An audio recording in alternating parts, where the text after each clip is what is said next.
A variable cost has two main characteristics. The first one being the total, this is important, the total costs varies in direct proportion to the changes in the level of activity.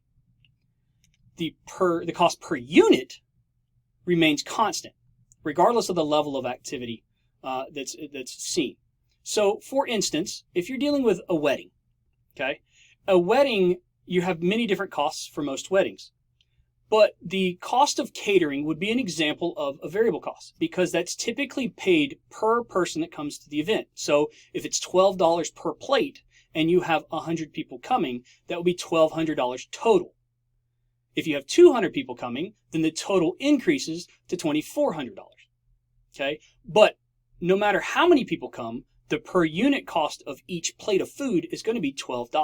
That's what makes it a variable cost. Now, if you're looking at a variable cost in terms of a graph, then it looks like this. You have your graph where the y-axis is the total cost, the x-axis is the total quantity, and it would look like a diagonal line, depending on what the variable cost would be. So the slope of the line is dependent on what your variable cost would be. So this is what variable costs are.